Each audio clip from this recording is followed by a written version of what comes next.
right, welcome everyone. It's another episode, and this one we're doing a virtual. Okay, I am excited to tell you guys who's here, and it's David Moore. If you can go ahead and tell them where they can find you if they want to follow you.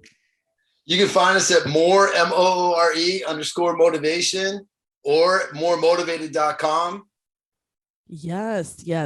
And so I decided to bring Moore in today because he is a motivational speaker. Besides that, you're a pilot, right? Yes. So you're a full-time pilot, and No. No. I mean, it's part of my life, but that's not really what I do anymore. So what do you do? I still fly, but that's not really. Yeah, it was a big part of It was a big part of bringing me to this point. So full-time, what do you do now? Speak. Yeah. Okay. So motivational speaking full-time. It's great. Yes. I love it. So before we go ahead and get into the motivational speaking part, I wanted to know about Dave, right? So where did you grow up, and how was your family life like? So I grew up in Pittsburgh, Pennsylvania. Mediocre, average at everything. Mediocre family.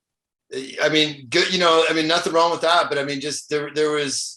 I couldn't be any more average than average growing up, and I had to find my way. I worked since I was a young guy, and that's really what's so cool about my story is the growth of where I came from. I remember my dad. Everything's very vague. I mean, I've been through some crashes and stuff like that, but I remember my dad.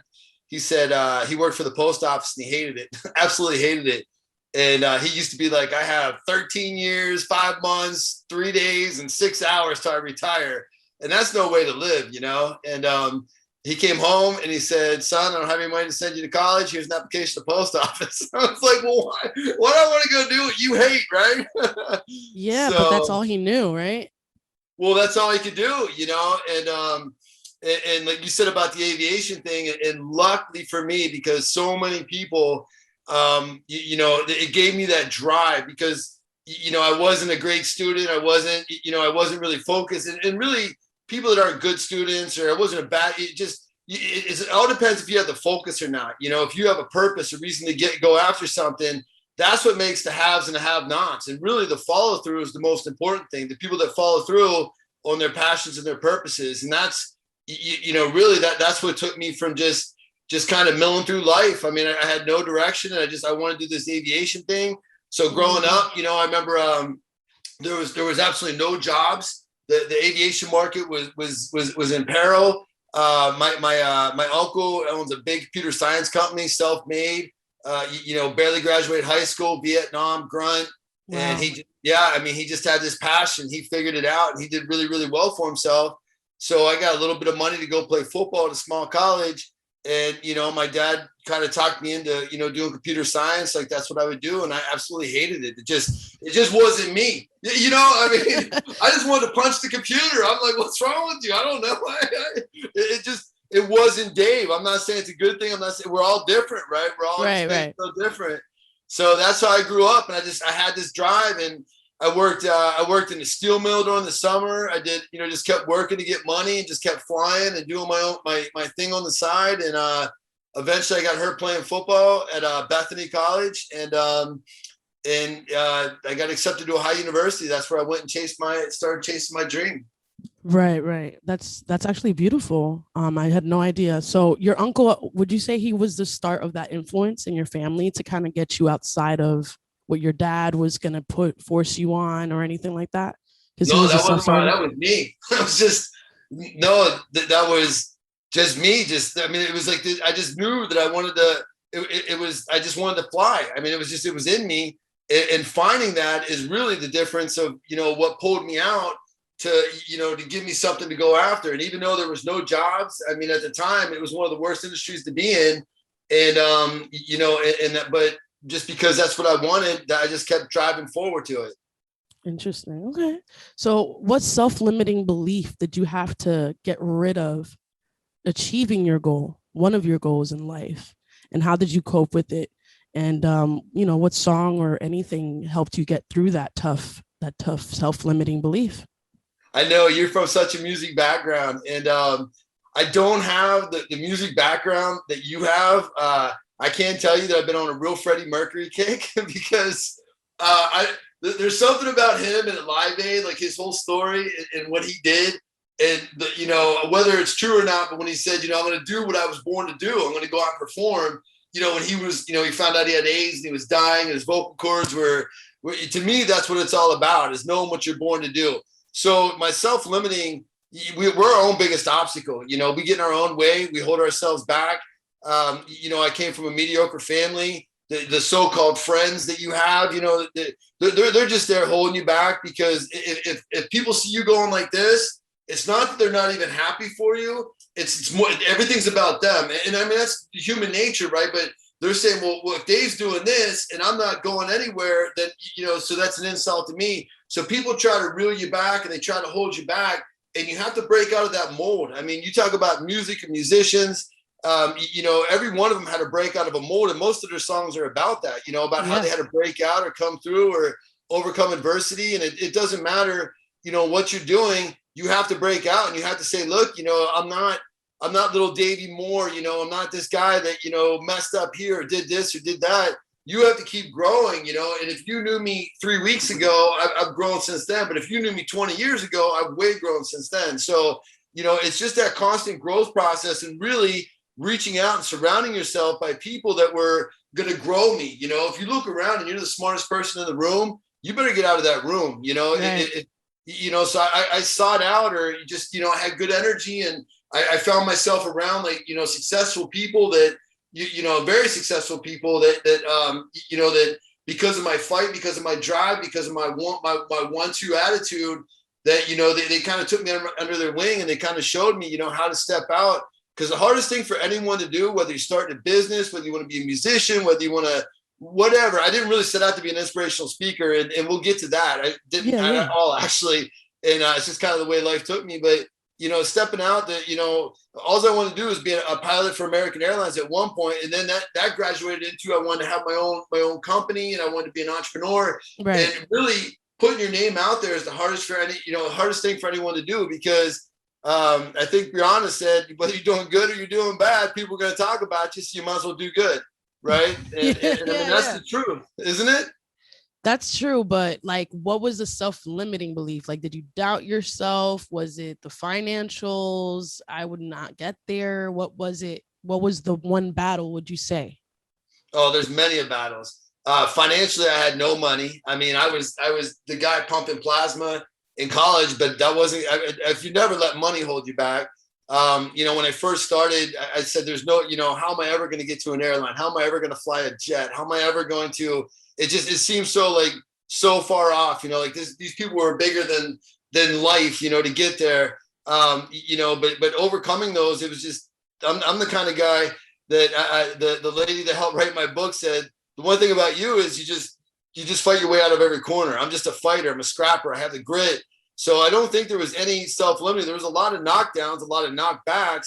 And the one thing that really helped me back the most was December 17th, 1997, when I was in a plane crash so bad that I was told that I shouldn't be alive from the National Transportation Safety Board.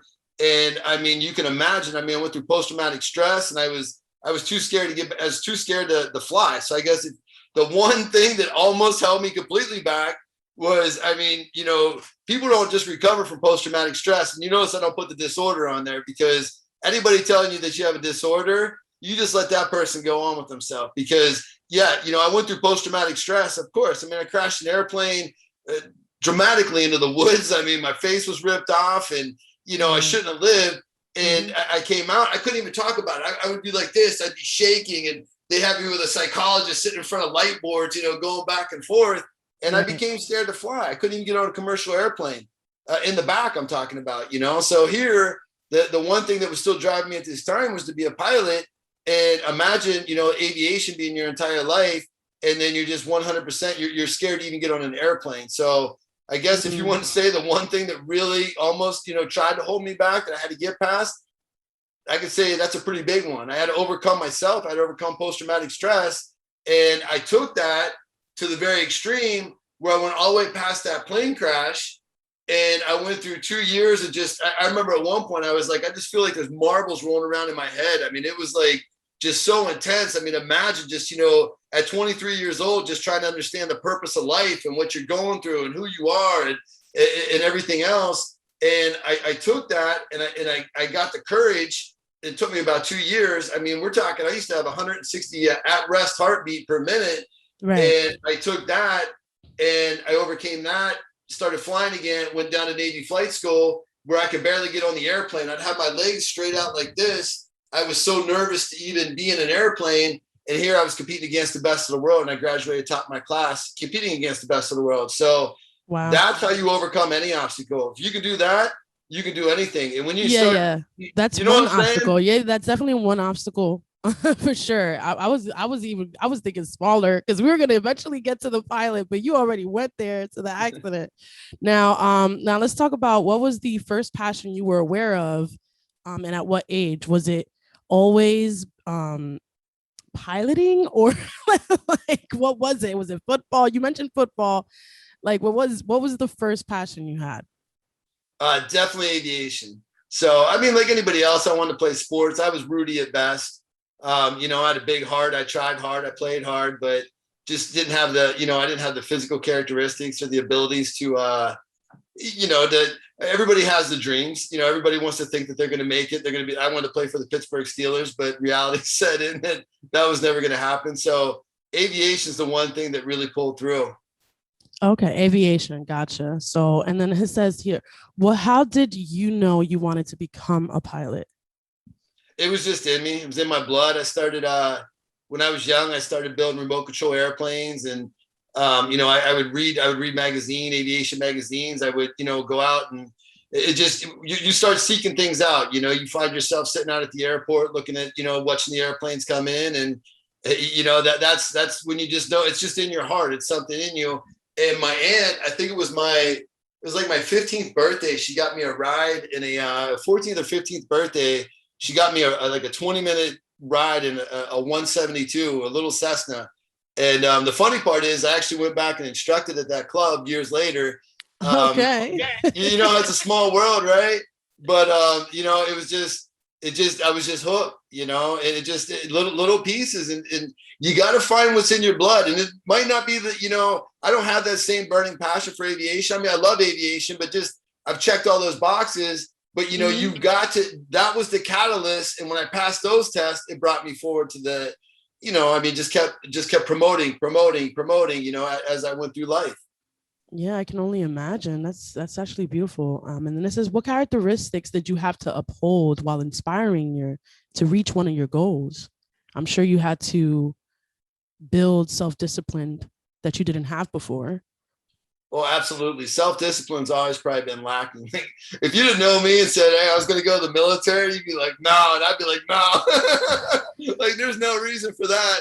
So yeah, like honestly, attending aviation and getting to your piloting license, what was one of those things that you had to like uphold, like one of those characteristics?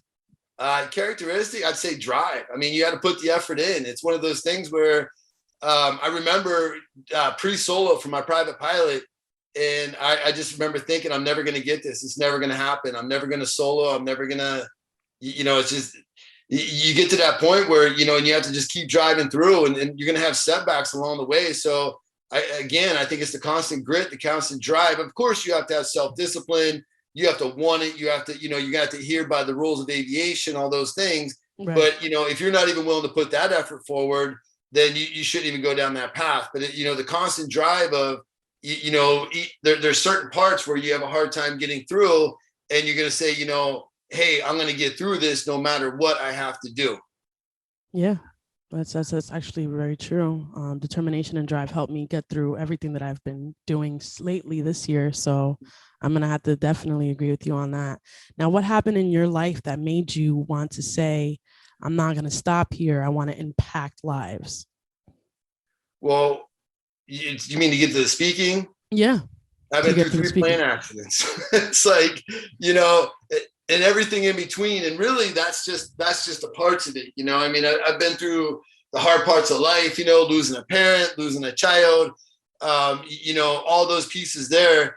But the beauty of it is that the 3 plane accidents, we all go through the same fights. We all have post-traumatic stress, really. I mean, post-traumatic stress are these experiences that we go through life, and there's two things we can do from them. I mean, we either can curl up into a ball and just wallow in our own self-pity, which a lot of people do, and they never get past it. Right. They try to be, medicated, and it doesn't work, or you can pull yourself up by your bootstraps. You can get to the gym, get in the fight of life, and get back up on that horse. And that's what I've just kept doing. And, when you take that from aviation and relate it back to just a fight of life, there's nothing you can't accomplish in this life. And I hate to see people thinking that they're held back, that there's limitations, there's obstacles, that there's anything they can't do, because, the world's your oyster, man. Just choose wisely. And we've never been in a better time to achieve whatever you want in life. I mean, there is more opportunity than there's people to go out there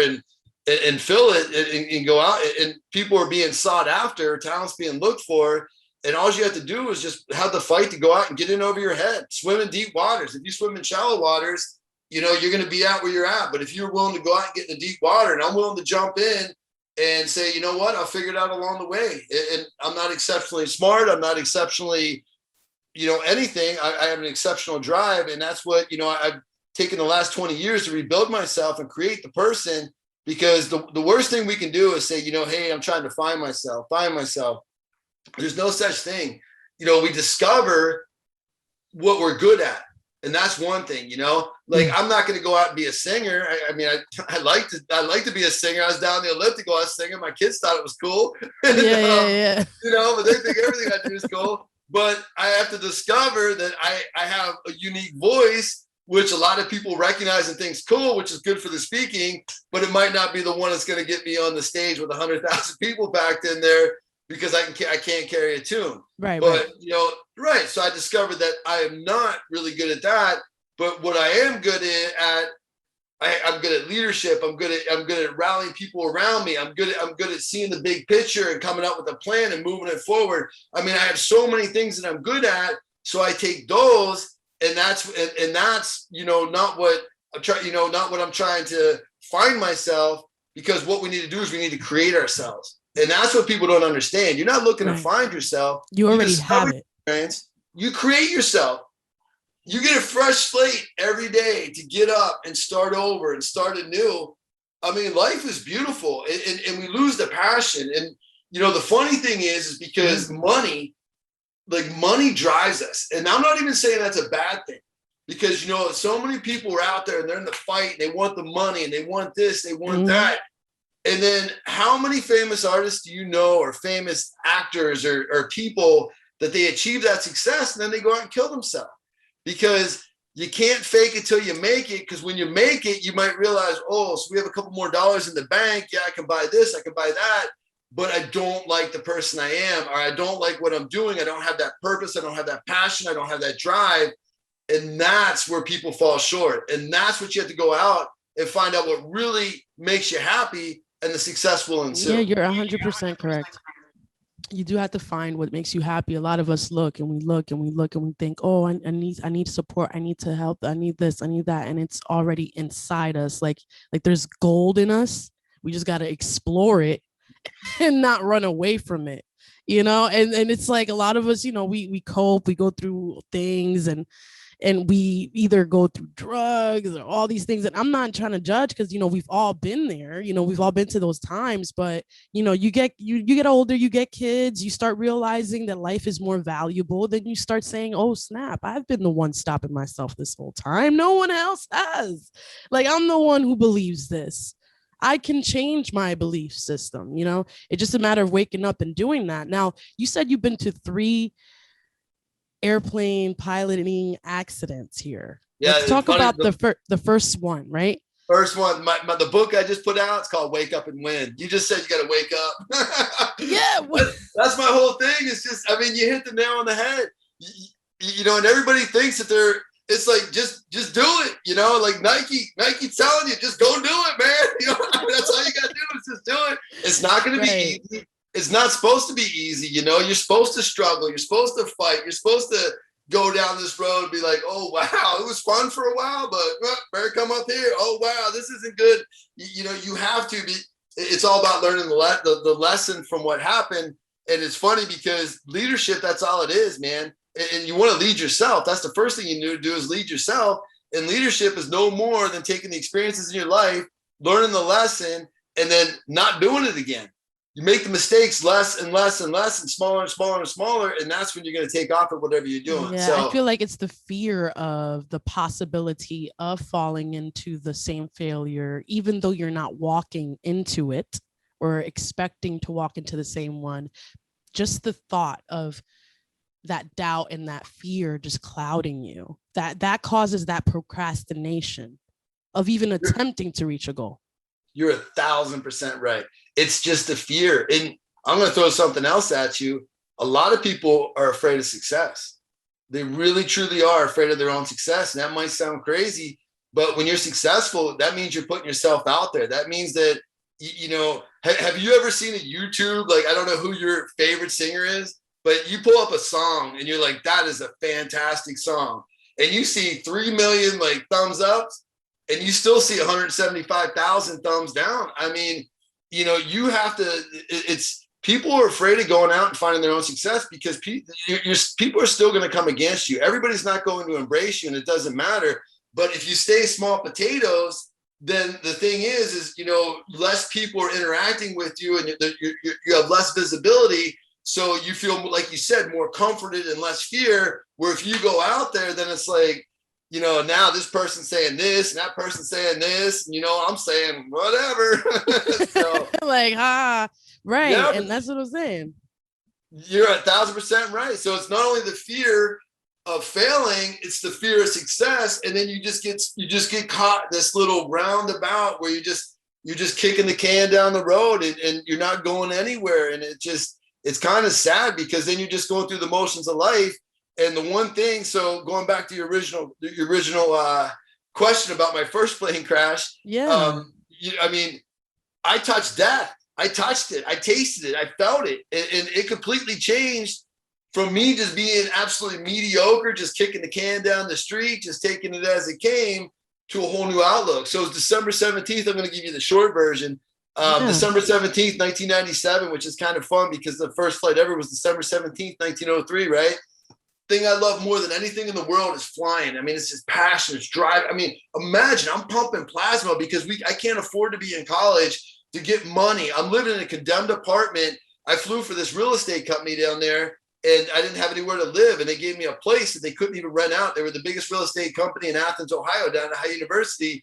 And my mattress, I had to put it up when it rained because the water came in.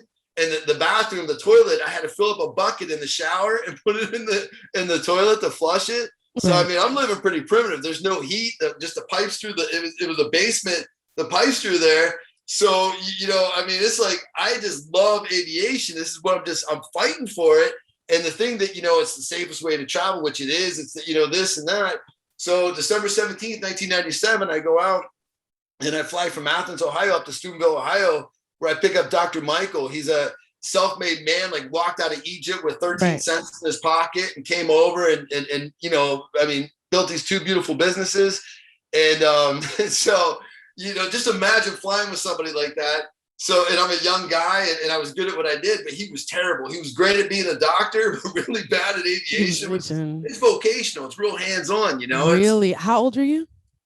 23. 23. Wow. And that was your first one. That was my first one. So we come out of there. Well, I'll give you. So we come out, we're in Steubenville, Ohio, and we take off. And as we're going down the runway, there's a loud bang and the airplane goes hard to the right. And there's no way to control it. I'm in the right seat. He's in the left seat. So I'm the flight instructor. I managed to get it around. We're going to hit where the gas pumps are. And I get it around there, and then we're headed for the hangars, and I'm trying to crash it back onto the runway because I mean I know we're going to crash at this point, right? So I can't get around to the runway, and we come up on the trees, and all we can see in the landing lights are the trees. Imagine that. So a routine day where your life, because I was actually an instructor at this point for High University, like my life was starting to climb like this. I was making money. I was flying for this company on the side. And now I go from my life going like this to death facing me like this. I looked at him. I said, Dr. Michael, this is it. We're done. And we start going in the trees. One of the most violent things that you can ever imagine. We're going through the trees. They're coming in. They're pushing in. And boom, we hit this tree. And I go off the dashboard. It's it's the last thing I remember. And I wasn't knocked out because I couldn't be a military pilot, right? So when I come to, of course I was knocked out. Military's like, were you knocked out? No way. Hit the ground like 200 miles an hour. I was knocked out. I got a big crack down my head still. It's like a little Grand Canyon right there. Yeah, and, wow. So I come to, and he's like flipped up over me. My hands underneath the plane, and my nose, I can't breathe. My nose is ripped off, and my mouth and my pores are all clogged with mud. So when you crash, what do you think happens? Come on, you've seen the movie. You crash, I don't know, you crash and then you just kind of hit a wall or something. I crash and burn, girl. You crash and burn. Oh, you there was burn. There was actually no, but that's what you're thinking, right? So when you're like, well, I crashed. No, we're gonna burn because we're in this machine. So I get the mud out of my mouth. I'm giving you the short version, and I start screaming. I'm like, Dr. Michael, get off of me, get off of me. And so he's not moving. So what do you think? He's dead. He's dead? Well, you got to think that he's not moving. Right. So it's an amazing story, man. I get this guy out. I'm busted up. I can't even stand up. Get him out of the woods. And but we'll get to the hospital. So I'm laying in the hospital. I'm like all bandaged up, laying there.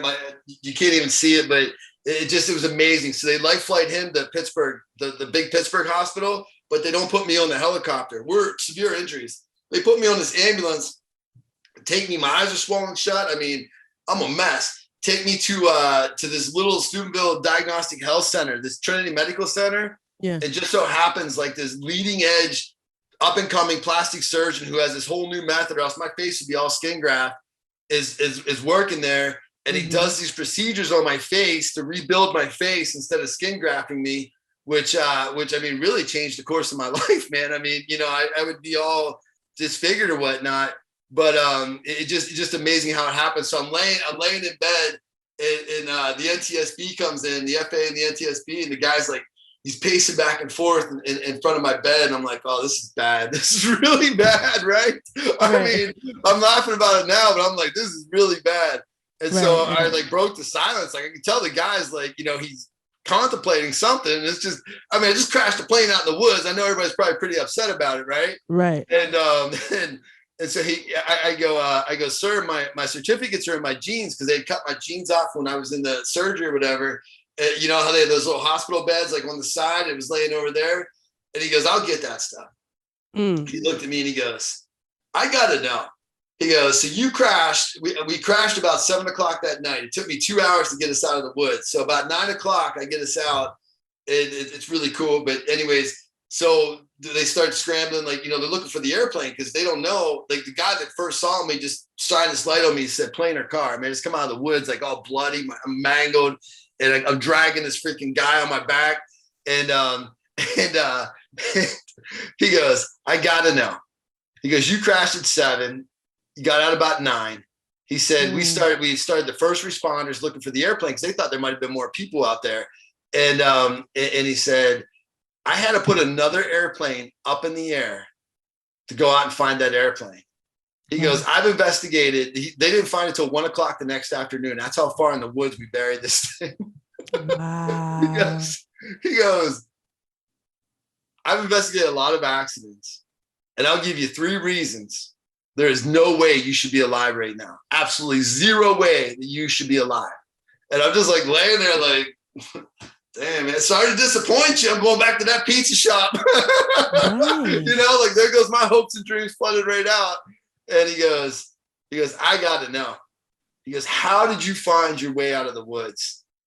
And I was like, I looked up into the sky and I saw a light. And these guys are like, they both come in, they're like, like the heavens opened or something. Yeah. It's like a light. I said, yeah, the rotating beacon from the airport, man. I just started crawling for it. You forgot I'm just a simple guy who wanted to play for the Pittsburgh Steelers, man. I just crawled for the green and white light up from the airport in the air. And, but imagine, Val, imagine what that did to my life. Everything that you thought that was important. So I went from 23 years old and post-traumatic stress. Of course I did. But really what it was just, I went through a midlife crisis when I was young because I had to figure out the meaning of life before I could even continue because I did come so close to death. Yeah. Was that a pretty cool plane crash? 23 years old. I mean, there's a lot of things that are important to us that when we grow up, we're like, it's not really. We were just young. So I'm sure that really just added some like 5 years of gratitude on you. Honestly. Woo. Okay, so let's talk about the second one here. Well, hold on. Before you get there, you say about the gratitude. So actually, it took me a couple years to even get through that. So, I mean, you talk about everything in my head and trying to understand life and why we're here and what this is about. And, you know, and why I lived when, I mean, they're telling me, look, we can see a clear path. You should have hit this ridge. There's no way you cleared that ridge. So we'll give you a foot because you cleared it, you know, and all this talk about, you know, all these different things and how we didn't burn and why we didn't burn and how the engine was ripped off and the fuel, you know, so trying to process all that because you go from last week where you're just out at the bar, at the club, you know, trying to hang out and have a good time to wow, like, you know, all of my life has just completely changed. Everything I'm looking at, everything I'm trying to figure out. So, you know, my at-rest heart rate, I mean, I couldn't even calm down. It was insane. And I remember walking down the street in Ohio University and I was like, I just wanted to give up. Like I couldn't take one more panic attack, one more anxiety attack. They had me hooked up to the EKG machines and, you know, and the doctor looked at me. He's like, look, your heart's fine, man. You need to go up to the third floor. It's always the third floor. Isn't it the crazy place? He's like, it's your head, you know? And I'm like, I'm not going out there.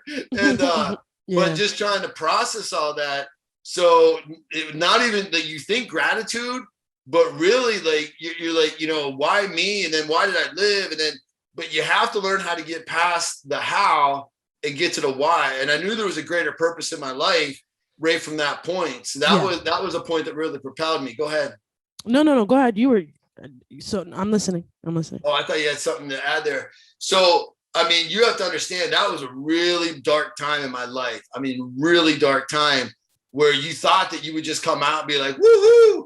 I mean, it was just a time where it was like just trying to understand and comprehend and everything I'd been through and, you know, what this world's really about and life and everything else and who I am and who I want to be and who I need to be. I mean, literally, I faced my own mortality at 23 years old. So that's how I turned around and rebuilt myself. And I don't even identify with the person I was December 16th, 1997. Does that make sense? I mean, I've completely remade myself into the person I am. And the cool thing is, like every once in a while, I was like, I mean, we're all like this. We're all the same. The one thing, like Dave comes and speaks at your event, the one thing people take away is like, I'm just as real as real gets. I'm just like, you know, and I probably ate something spicy and I was laying in bed like a couple of weeks ago and my heart started fluttering. I said, oh man, this might be it, but I'm good. Yeah, I mean, that's a good place to be. But you know what I'm saying about? Like, I mean, I really literally thought that might, because I mean, it was like probably the popcorn shrimp, really. But, you know, it was like, man, the boom, boom shrimp. I love that stuff. But it was like, you know, I mean, it was like, wow. But I was so at peace because I was like, I'm good because of the person I am. And that's where you want to get in life. That's the most important thing. And that's when you're really okay with the world. And then everything we just talked about, the fears, and all that stuff goes away because when you're that good with yourself and with life, you can't help but win. And that's the message I'm bringing. I mean, through these plane crashes. So the first one took me 2 years to overcome, right? Wow. Never mind all the other things we have to go through in life. The reason I use the 3 plane crashes, because it's sexy. You know, if you just sit here and talk about all the terrible things that happened and, you know, but it's the ability to overcome obstacles. And what happens is you get really good at it. So years later, you know, I went from being at Navy flight school with my legs out like this. And you don't understand. They'd have kicked me out if they knew that I was going through everything I was going. They would never allow me to be in the program, right? They spent $2 million on you down there. People were getting kicked out because they were allergic to cats and fire ants. I mean, if there's any reason they think you're going to have trouble, they're going to kick you out. And so I go from there, I go through that 2 years, I get down, I compete, I do very well. I go flying for the Coast Guard. I mean, the Coast Guard was some of the craziest flying I've ever done in my life. I mean, I love the life saving because I kind of got a taste of the life saving with that first plane crash. And, but I mean, we're flying through hurricanes at low level. I mean, just like 100 feet off the deck through a hurricane, man. That's insane.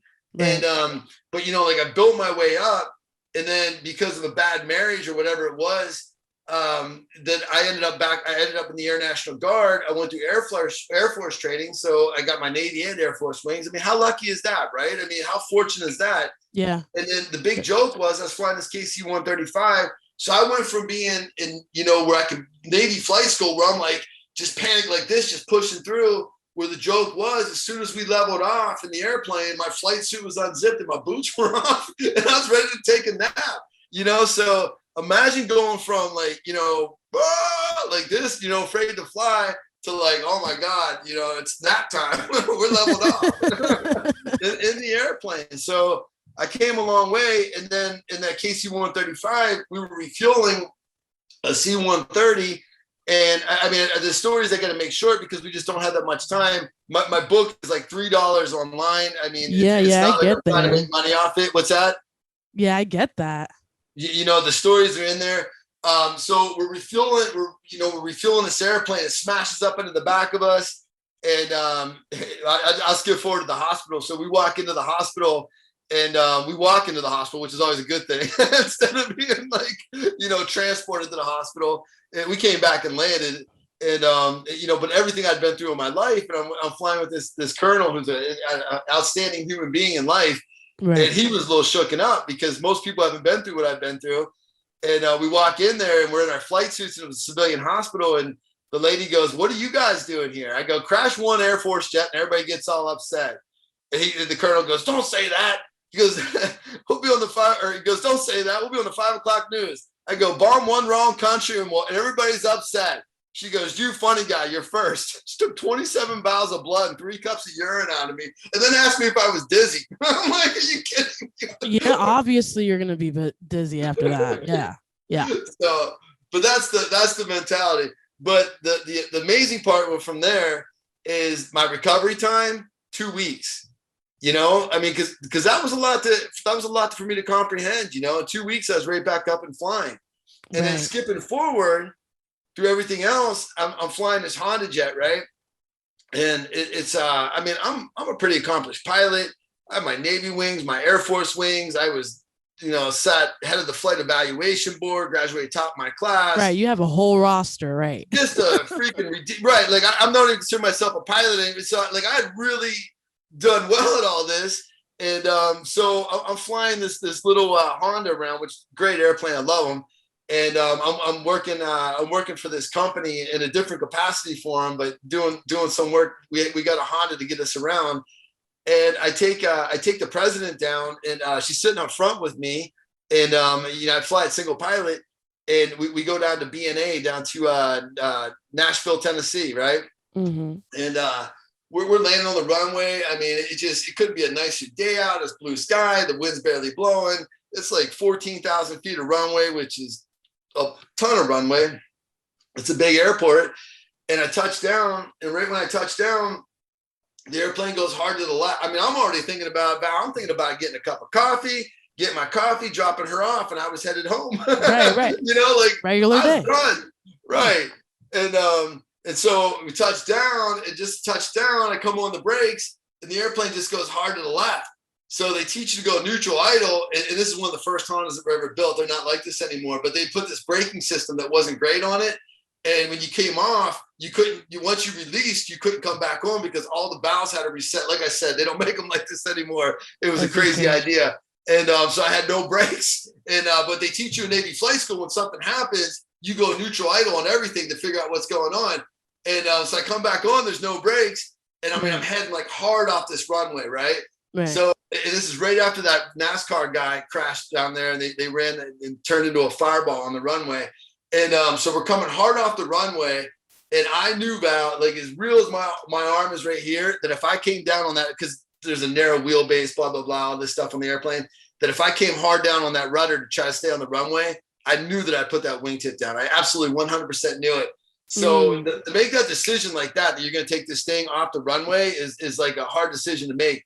Take it off the runway. We're doing over 110 feet per second, right? Which is still pretty fast. They have runway edge lights all the way down the runway. Yeah. Never, with 3 landing gear and the doors, we never touch one of them. That is physically impossible. I mean, we cross over the runway to the side of the runway, never touch a runway edge light. That wasn't me. There's just no way. It got real gray. And then when I remember seeing a 4-foot ditch over to my left. And I remember we got into the hard grass and it was real hard, the side of the runway. And it just so happened they were in a 6-week drought down there. And I was able to regain like control of it with the pedals because of the grass. It was like the friction on the wheels were slowing it down. And I was able to regain and parallel the runway. So it comes to a stop, right? And and the guy in the tower goes, "Hey, you got to get off of that next taxiway." It's like, right. What? Right. Like, all things. Yeah, I'm on the side of the runway, right? But he don't even realize it. Like, we must have did this with grace. I don't know. Or he's drinking his coffee. Like, he watched the comments and everything looks good. He's over there drinking his coffee already, right? I was trying to go get mine. So, no, but the thought goes through my head. I'm just going to taxi this thing out of here because I don't want to have to deal with the headaches of the FAA, right? And I was like, I don't think I could do that. Like, I mean, I'm like, I'm like, did that really just, are you kidding me? This really just happened? And so I said, I'm off the runway. And he looks and he hits the big red button. And, you know, I mean, so then we go overboard. The chief of police told me, he said, man, when I got the call, I thought we were bringing body bags to the site. I have great pictures of all this stuff. I don't have anything to share with you. I use them in my presentation. I think they're in my book too. Yeah. So we're sitting there, and so the big fire trucks come in, and you know all this stuff. And I got off the plane. I was like, I always knew that there was going to be a third one. I just knew it. These guys are like, what are you talking about? Like, I was like, I always knew there was going to be a third one. Like, I just knew it. And these good old Tennessee boys. So how crazy is this? And the chief of police, like, we're going through all this stuff. We're on the side of the runway. The news helicopters are up. Taylor Swift's hangar's right there. You know, and I was like, you see everybody looking at. I'm serious, man. And the news even said I landed on an access road. Like, you know, I mean, they just make stuff up. Like, you know, I'm like, what do you mean? It's like they're already lying, right?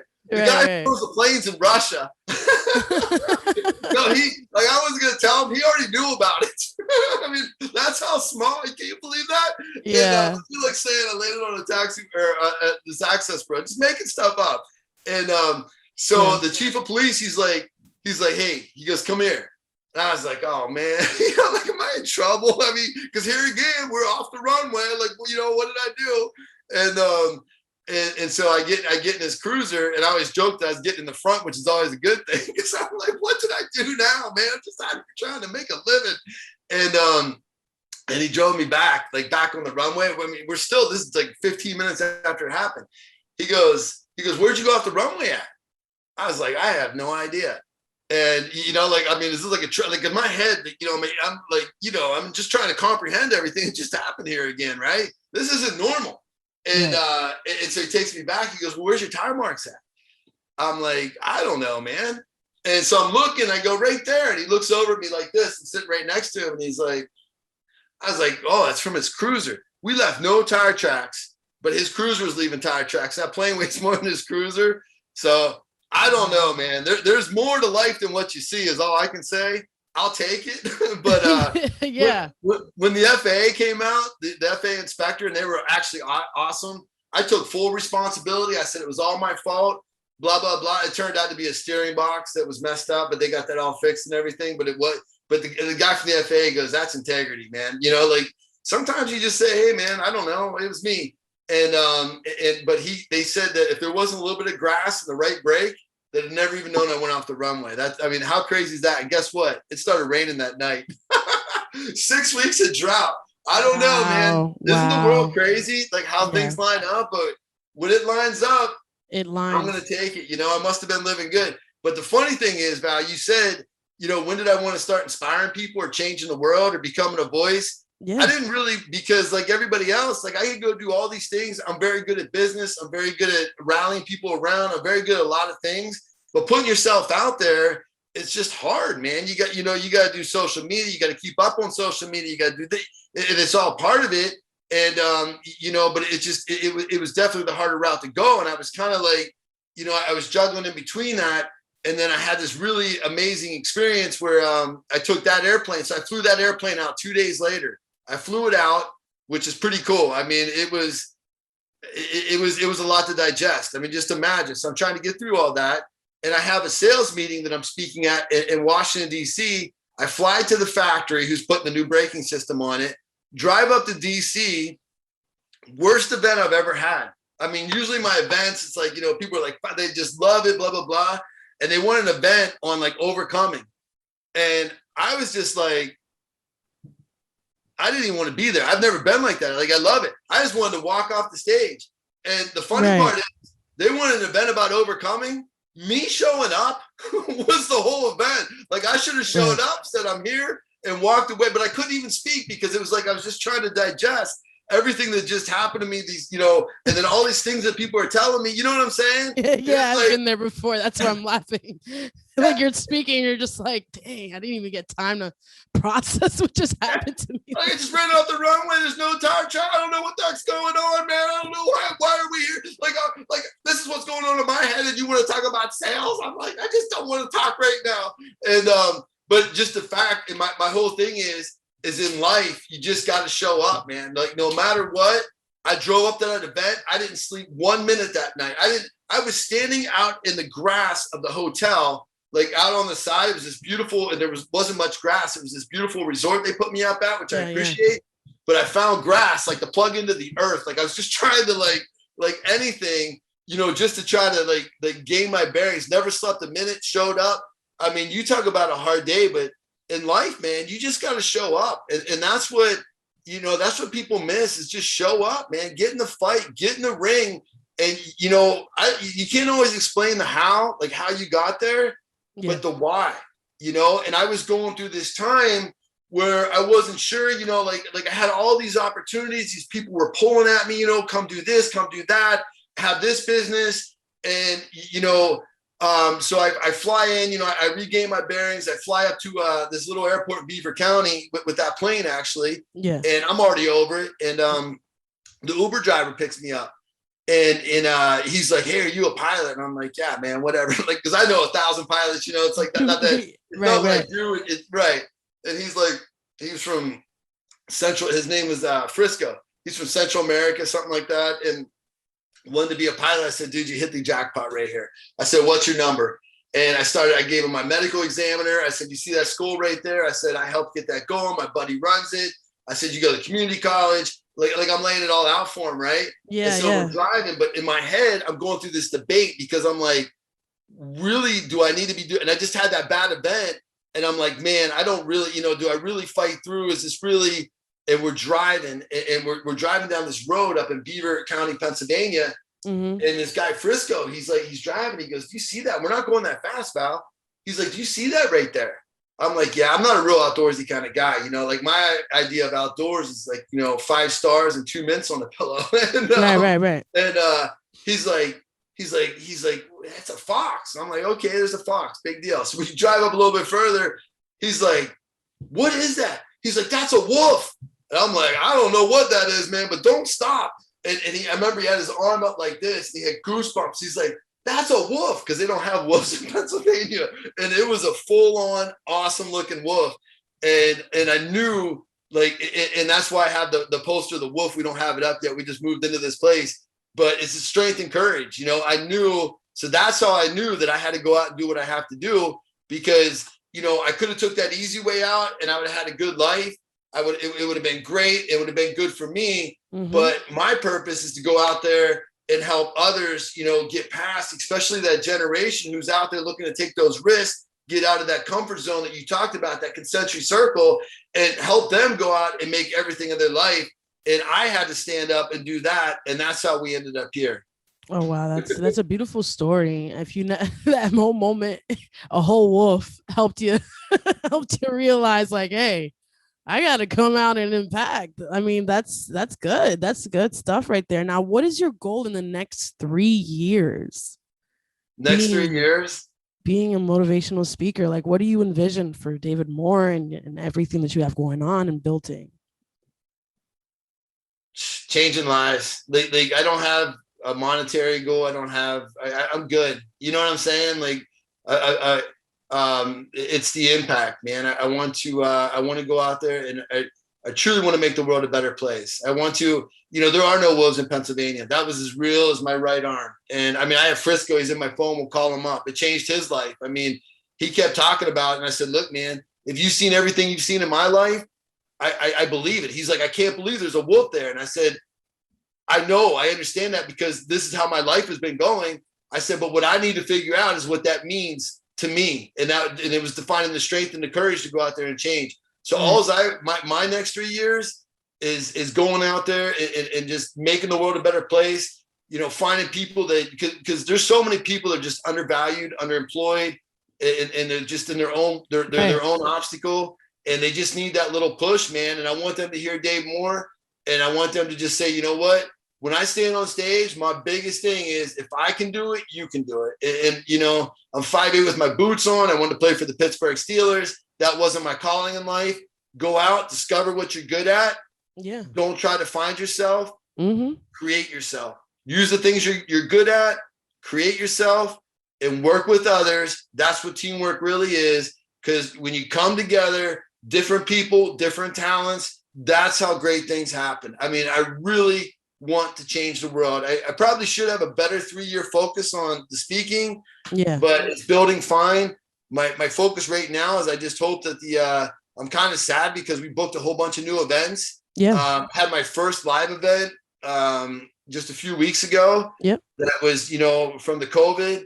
And I mean, I don't know. I don't know what the fall is going to bring. So if we have to go virtual, if this is the way that the world has to go, we'll do what we have to do. You know, I don't want to go virtual. It wasn't an easy time. I'm a very people person. I want to be out there. And, you know, I think that there's a way bigger impact face to face, me being out there, you know, looking people in the eye, and I feed off the energy of the crowd. And, you know, they give me stories, and I have so much back, like so many things that I've been through that they're, you know, that's just the tip of the iceberg. And then I can feed to what they're doing. So really, I want to see how this next year goes, but I want to change lives. You know, I get that. Again. I understand that. I'm doing the same thing here for the same reason, but I want to change and impact people through music and with music. So it's. Do you play music? I'm a singer, and are you really? Yeah, I've been a singer for 15 years. I've worshiped. I started in church. I have been brought up in Patterson, a minority kid. I don't really had support from my mom and my dad. I've been independent since I was 18. And then I just really encouraged me to keep going. A lot of people who are in my shoes either end up being a bum out in the streets and not figuring it out for them. So I like to speak on that. I like to speak on how music touched and impacted my life a lot. It's gospel, all of that, you know, included. Because like there are times where I've been depressed and, you know, a song has helped me get out of it. But then a song could help you sink more into depression. So you have to choose wisely, as they say. But you know, give me a Dave Moore quote before we close out here. What's one of the quotes you use in your speeches? Take it home. It's on the top of my head, but since you said about the gospel, this is something that I omitted. The guy from the NTSB, he said, "Son," he looked at me, he said, "I've investigated a lot of accidents." He goes, "I don't know if you believe in God or not, but there is absolutely no way you should be alive right now." And, I mean, I wasn't like, you know, the gospel guy. Imagine like taking that out. Like, I mean, this guy straight up, like, I don't know what you believe in. And that's why, you know, that's why when they said that, and I said, I looked up in the sky and I saw a light, they were both like, like they wanted to hear it. And I was like, it was just a green and white rotating beacon. Yeah, like I honestly was gonna hear this. I was waiting for the same reaction, like, oh my God, a beaming light. Did you get like a person visiting you or something? Yeah, like that's what I was waiting on. But there's definitely more to this world than we see. And anybody, you know, science-wise, if you know, Albert Einstein said we're like tiny children in a library with books stacked to the ceiling. We don't know what language they're written in. We don't know who wrote them, but everything is too organized to be by chance. It just, I'm certainly not here as to guide anybody there. All I can say is I know there's more to this world, and you got to find that. I think it's a very, you have to find that. You have to connect to the world, connect to each other. And that's what's going to take you places, man. It's a journey that you come in alone, you leave alone, and everything you do in the middle is really what's important. And what I was trying to get to about laying in bed with my heart was when I originally was in that first plane crash, I wasn't ready. I wasn't ready to die. I physically wasn't ready, to die. That whatever scared the crap out of me, whatever happened, and that I needed to rebuild myself and come to the place where I was good with me. And that's where all my successes came. Yeah. Thank you so much for coming. I appreciate that. Thank you, Val. Thank you for coming on. It makes me so happy to hear that there are people who have made it on, who don't give up on themselves, no matter how many times. Never give up. Never give up. Exactly. Never give up. Exactly. And even to an inspiring motivational speaker, do you have an advice that you would want to say before we leave? It's, I talk about wake up and win. And really my best attribute, I get asked that all the time, is what we just talked about. I just never give up, because you're going to go through the pitfalls. It's like you said, you're going to go through depression. You're going to go through bad breaks. Good things happen to bad people. Bad things happen to good people. It's just, did I say that right? Good things happen to bad people. Bad things happen to good people. Mm-hmm. You can't explain everything. It's the way the world goes. And I don't think it really is fair. And I don't think that, I see extremely rich people that just are, they just disgusted with themselves, especially people that had a lot of handouts. Mm-hmm. And I see people that just grind it out, like yourself, that are just, happy to be alive. But like you said, man, just because you're doing well doesn't mean that, you don't wake up, that you don't have days where, it seems like everything's against you. Doesn't mean, that you don't have days where you just, you feel like you're failing. Doesn't mean that you don't go through COVID and not be a person. Like, I'm so interactive as a person. I gained so much weight. I was so disappointed in myself. It was unbelievable. I gained 42 pounds over COVID. I've started to reduce that, but that's a lot of weight for a guy my size. I mean, I was extremely fit, extremely healthy. And even to somebody like myself, it just, it was just, you just got in that slump because I didn't have my purpose in life. Professionally, I was able to pivot and do other things because speaking went to zero and I made plenty of money, but it didn't make me happy. Does that make sense? Like it wasn't, and that's just living proof. It's not about the money. It's about having that purpose and getting back out there. And it felt so good, to start doing live events. And it got me back, because that's what gets me out of bed. You have to find what gets you out of bed. Purpose and passion is a beautiful thing. And when you put your heart in what your purpose is and what your passion is, success will ensue. 100%. It will ensue. Yeah, definitely. Thank you so much. And where can the audience find you again? More MOORE public school motivated. I don't know if I can spell that .com. Yeah. Or my handle is at more MOORE_motivation. There you go, it guys. Was awesome. And you guys can find me at Reflections with Val, also Soulfully_Val. You guys already know every Wednesday. This episode is going to be next Wednesday. But yeah, stay motivated.